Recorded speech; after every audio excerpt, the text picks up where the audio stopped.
Yoga, as Yoganandaji explains, literally means union. And what are we talking about? This is the union of body, mind, and soul. It is the union of our own little self, what we call the ego, this limitation that we identify with cosmic consciousness. It is that transcendence of any limitation of the ego. That is what yoga is. And Hatha Yoga, which is the practice of physical postures, is certainly one of the aspects of how we practice this art and science. But it's, after all, a small part of it. And the purpose and the goal of those physical postures, the practice of Hatha Yoga, is to ultimately lead us inward. It is to give us better and better awareness and control of our energy so we can go deeper and realize greater truths, to go towards that ultimate goal of self-realization, of dissolving our own little identity into cosmic consciousness. So that's the sense in which Patanjali writes the Yoga Sutras. The science of yoga, the sutras that he writes, are the entire description of this path of yoga. And he spends a lot of time talking about samadhi and various states of consciousness that are so far beyond our normal state of awareness.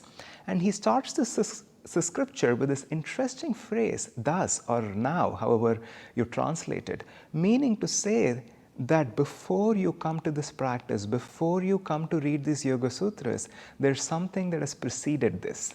There's something that has come before, and now you've reached this point. Now, I cannot exactly fully comprehend what Patanjali had in his mind. After all, he's an avatar. But there are some self-evident things that come to me as to what it is that has preceded this practice of yoga. The first and foremost principle that precedes this practice of yoga is this understanding that this world is not what it looks like. That what we perceive through our senses, what we touch, see, hear, taste, feel through our skin, that is not the entire definition of reality. That is a mere abstraction of the grosser reflection, and there's something subtler behind it. There are things that we don't know, we don't feel, that are there underneath this reality, that when we are born and when we die, it is not simply the entire beginning and end of that life. Life flows, and the birth and death are just points in that, are points of transition and transformation in that much longer trajectory of the flow of life, of the flow of consciousness. And not only that, when we learn to become aware of subtler realities, when we tune into that subtler reality and start working there, we realize that this material plane is, after all, just a reflection. We can influence both ourselves and outcomes in our life much more profoundly when we live with the awareness that this reality has a subtler substrata beneath it. And what is it that's beneath this reality? Well, beneath everything is consciousness. Satchidananda, that's what Adi Shankara called it. Ever conscious, ever existing, ever new bliss. That's how my Guru Yoganandaji translated that term Satchidananda. That is the foundational block of this entire existence. That's consciousness, the pure consciousness whose very nature is bliss. So no matter what tradition you come from, whether you had a Christian upbringing, whether you come from India and belong to a Hindu culture, doesn't matter. This is one definition of God that is so universal and so all-encompassing and so helpful in our own life. God is absolute consciousness. He's absolute bliss, ever conscious, ever existing, ever new bliss. That's how Yoganandaji liked to refer to God. Now, there's a lot between that absolute undivided consciousness and what we experience as the material plane, as this body, as this limited identity that we think of as ourselves.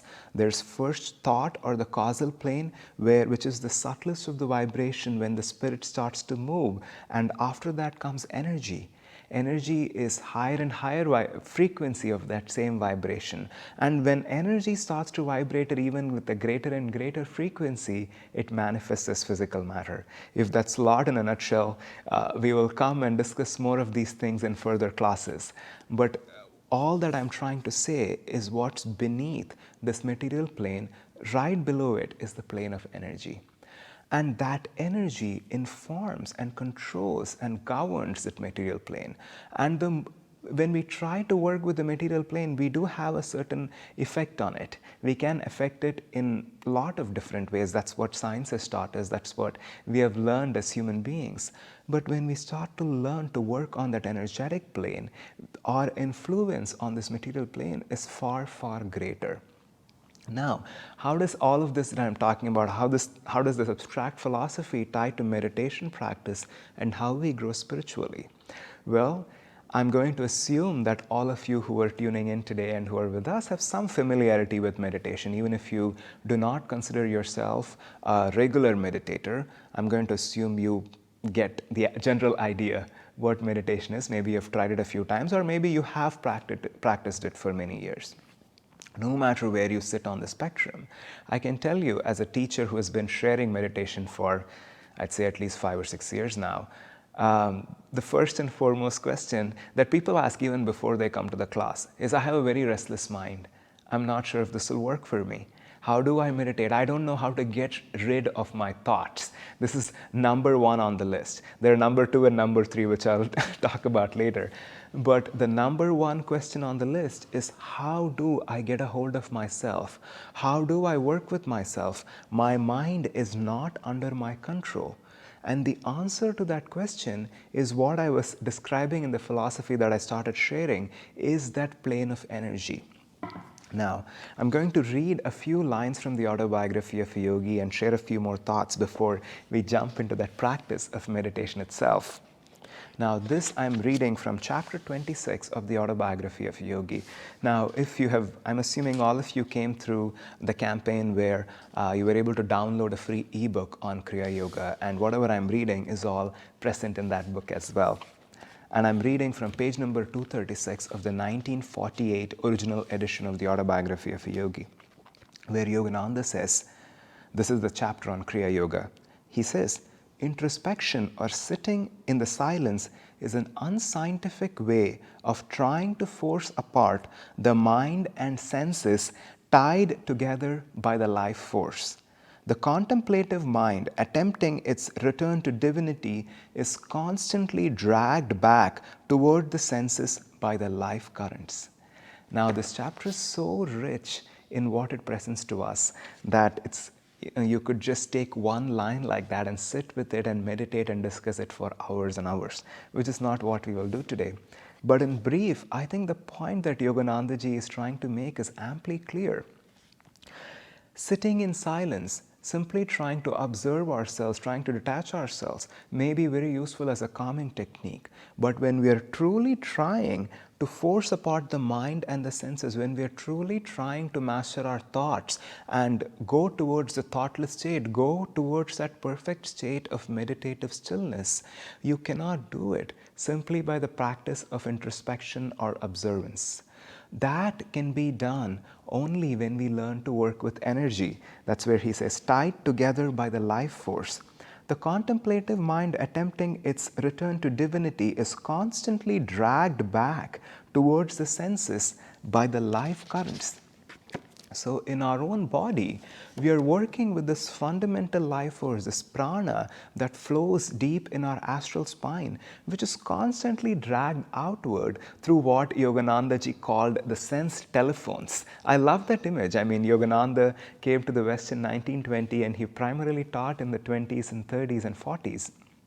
And the telephone was a rather new technology during those years, but we can still relate to it because it's such a perfect image. What is a telephone? A telephone is sitting there. It feels like it's not doing anything, but it's constantly in a state of receptivity.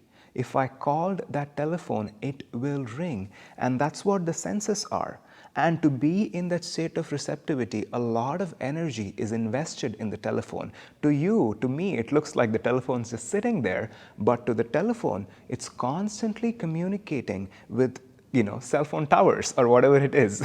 I'm not a master of the technology, but it's constantly letting energy out and energetically creating these waves in connection with the world around. And that's what our senses do. Even if we are just sitting still, the senses are constantly connecting with the world around. And meditation is a scientific practice of energetically disconnecting.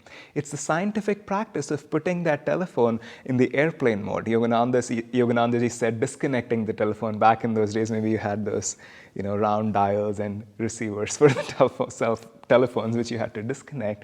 But in our case, we learn to avoid that transmission of signal.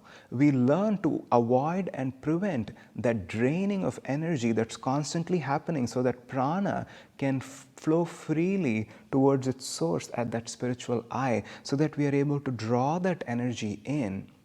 And it all goes back to what I was starting to say, this practice of living life by choice and not by chance. So with a technique like Kriya Yoga, when we learn to disconnect those sense telephones and draw that energy in, what we learn to do is take control of that energy. First of all, we develop awareness of that flow of prana, but gradually we learn to control that energy. We learn to direct that energy. Then we choose. Then everything we do in life, all our responses become a matter of choice. I do not like how this person treated me, but whether I want to be angry or not right now is my choice. I don't feel compelled to yell at somebody. I don't feel compelled to feel sad, to feel hurt, to feel angry or frustrated or whatever it is. I can choose my state of consciousness. And it cannot be done in the abstract. That's really what those sentences that I read from the autobiography are describing to us. It cannot be done in the abstract in the sense that we cannot simply contemplate and introspect and ask our mind to simply choose. All that happens then, the senses are going to drag that affirmation away. They're going to pull that energy down. But when we learn to direct our life force, when we learn to work with energy, we do learn to live by choice and not by chance.